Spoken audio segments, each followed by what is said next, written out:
Thanks for taking a moment to watch this Case SE Tips video.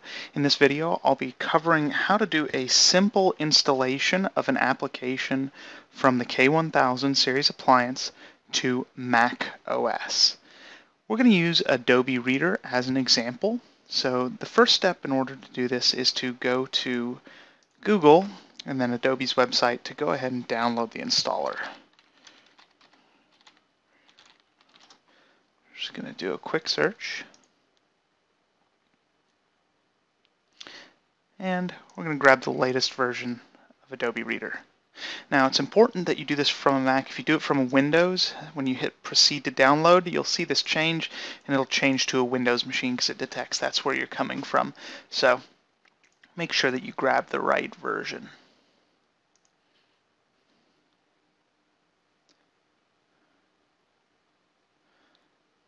While that's downloading, we're going to go ahead and change over to our Case appliance and log into it.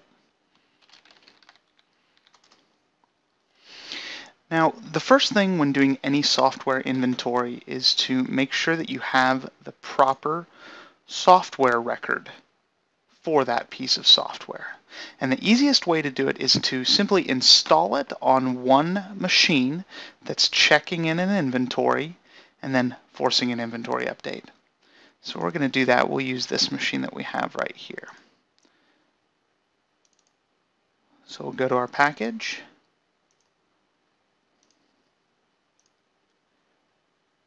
Install Adobe.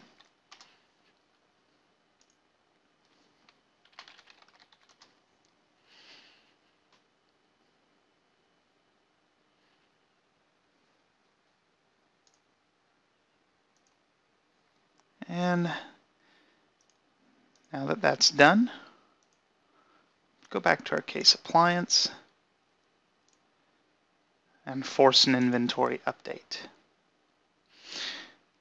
And right now we have 230 installed programs on this, so as soon as the inventory update is done, we should now see 231, the extra one being the Adobe package that we just installed. Refresh the screen a couple of times, and there we go, we've changed to 231. Now you come into the installed software list, find Adobe Reader, and now we're going to associate the file to it. Downloads, and find the DMG file. Okay.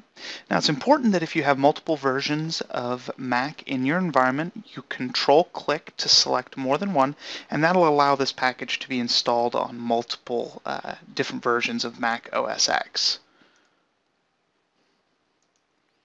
Alright, almost there. Now that it's done uploading, we're going to go to Distribution. We're going to add a new item, and you can see it shows up right here. Now, with Adobe, we actually don't have to do anything else. The Case system is going to attempt to mount the file and then go ahead and execute any the PKG that's inside of it.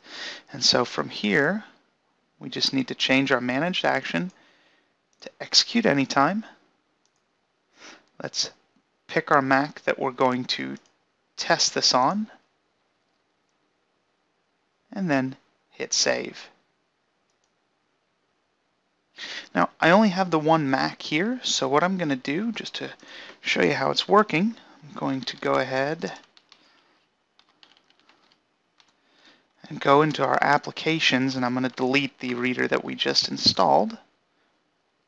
So now it doesn't have it on there. I'm going to go to our inventory and force another update, and the system will then decrement it down to 230 programs. It'll see that it doesn't have Adobe, and then it'll go ahead and install it from the appliance. I want to minimize this screen so that you can see what happens next. And as well, eject this. What we should see once the inventory forces, we'll see it mount the Adobe package here on the desktop, and then finish the installation. We'll just give it a minute to do that. right, there's the package mounting. Now it should be executing in the background, and then when it's done, it'll unmount that package. All right, and now we're done, and we should be able to go into our applications folder, and you can see Adobe Reader is there. That's how you install an application with Case onto a Macintosh. Thank you very much, and have a nice day.